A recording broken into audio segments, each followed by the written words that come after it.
Nos enseñaron que la Primera Guerra Mundial empezó por un asesinato. Pero esa es solo la versión corta. La verdad es que Europa llevaba años preparándose para explotar. Un polvorín esperando una chispa. El 28 de junio de 1914, el archiduque Francisco Fernando de Austria fue asesinado. El responsable, Gavrilo Princip. Pero el atentado no fue el verdadero origen. Fue la excusa perfecta, el catalizador de un odio acumulado por décadas. Dos bloques dominaban el continente, la Triple Entente y la Triple Alianza. Francia, Reino Unido y Rusia frente a Alemania, Austria, Hungría e Italia. Las potencias competían por colonias, armamento y poder industrial. Europa no entró en guerra por sorpresa. Entró porque llevaba años armándose para ello. Y cuando el primer disparo sonó, nadie imaginaba lo que realmente estaba a punto de comenzar. Pero, ¿sabías que la guerra se decidió en los despachos antes que en el barro? Los telegramas secretos volaban entre Berlín, Londres y San Petersburgo. Nadie quería ser el primero en atacar, pero todos tenían el dedo en el gatillo. Entonces llegó la movilización total. Trenes cargados de jóvenes hacia lo desconocido. Se prometió que estarían en casa para Navidad. No fue así. La tecnología cambió la forma de morir. Aparecieron los tanques, gigantes de acero, y el cielo se llenó de máquinas de guerra. Los dirigibles Zeppelin sobre ciudades dormidas. En el suelo, la guerra de trincheras se convirtió en un infierno estático. Miles de kilómetros de zanjas donde el tiempo parecía haberse detenido. Pero el dato que pocos cuentan es el impacto en la economía global. El fin de los imperios y el nacimiento de una nueva deuda interminable.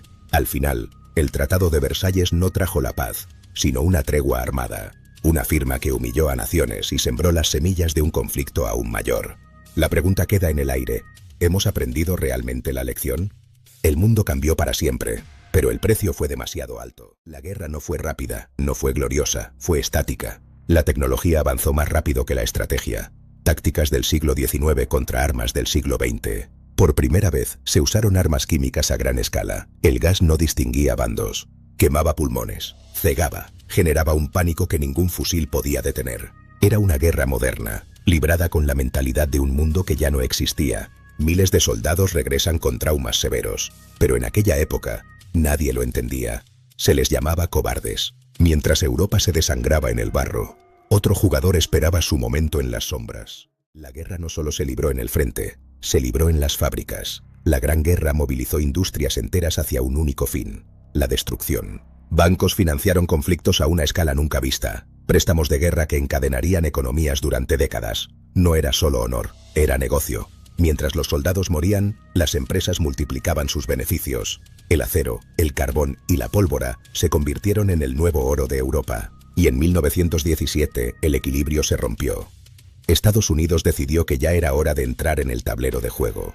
No fue solo por ideales democráticos, fue por proteger sus enormes inversiones y asegurar sus intereses estratégicos a nivel global. El resultado de 4 años de carnicería fue el colapso total.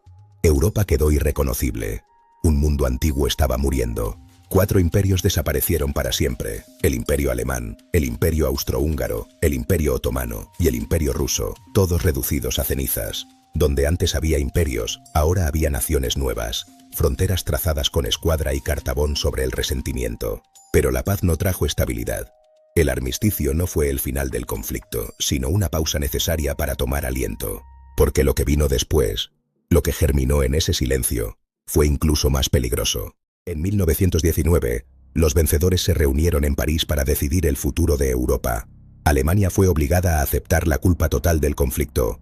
Reparaciones económicas descomunales, reducción drástica de su ejército, pérdida de territorios. No fue una negociación, fue una imposición. La economía alemana colapsó. La hiperinflación convirtió los ahorros en papel sin valor.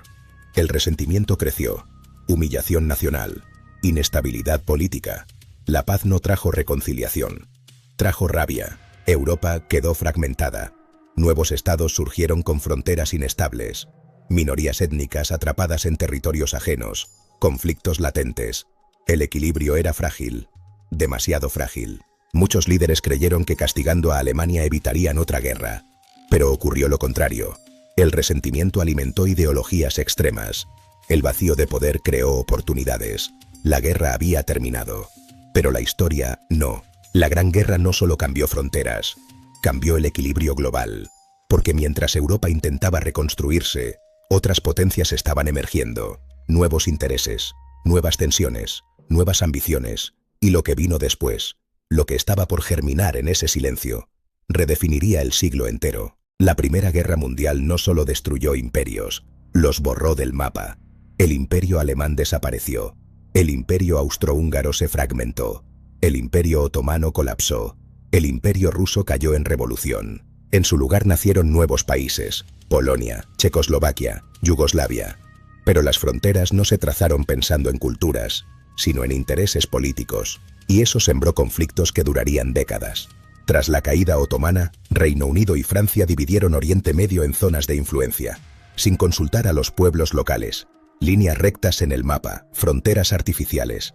Muchos de los conflictos actuales tienen su raíz aquí. El petróleo empezó a convertirse en el recurso más estratégico del planeta, y la geopolítica moderna comenzó a girar en torno a él. La Gran Guerra también cambió algo invisible, la forma de manipular masas. Los gobiernos aprendieron a controlar la información, censura, propaganda, narrativas diseñadas. La guerra no solo se luchaba en trincheras, se luchaba en la mente, y ese modelo de control de la percepción sigue existiendo hoy. Antes de 1914, la guerra era diferente. Después de 1918, nada volvió a ser igual. Tanques, guerra aérea, submarinos, armas químicas. La humanidad descubrió que podía industrializar la muerte. Pero el verdadero problema no fue lo que la guerra destruyó, fue lo que dejó sin resolver, porque la paz firmada en 1919 no cerró la herida, solo la cubrió. Y debajo, el resentimiento seguía creciendo, una pausa en el tiempo antes de la tormenta definitiva. Tras el Tratado de Versalles, Alemania quedó humillada, deudas impagables, ejército reducido, territorios perdidos, la economía colapsó, la inflación convirtió el dinero en papel sin valor. Cuando una nación entera se siente humillada, el extremismo encuentra terreno fértil. Crisis económica mundial, inestabilidad política, nacionalismos radicales. 20 años después del fin oficial de la guerra, Europa volvió a arder. La Segunda Guerra Mundial no fue un conflicto aislado, fue la continuación del mismo problema. Muchos historiadores consideran ambos conflictos como una sola gran guerra dividida en dos actos. Más de 16 millones de muertos, una generación entera desaparecida. El trauma cambió la cultura, el arte y la política. El optimismo del siglo XIX murió en las trincheras. El mundo dejó de creer que el progreso era inevitable. La Gran Guerra demostró algo inquietante. Las sociedades más avanzadas pueden autodestruirse. La tecnología no garantiza paz. Y los errores políticos pueden tener consecuencias globales. La historia no se repite, pero rima. La Primera Guerra Mundial no solo cambió el siglo XX, cambió la forma en que entendemos el poder. Y quizá la pregunta más importante no es cómo empezó, sino si realmente aprendimos algo, porque entender el pasado es la única forma de no repetirlo. Esto fue Dato a Dato. Si te gustan los contenidos que van más allá de lo que te contaron en clase, suscríbete.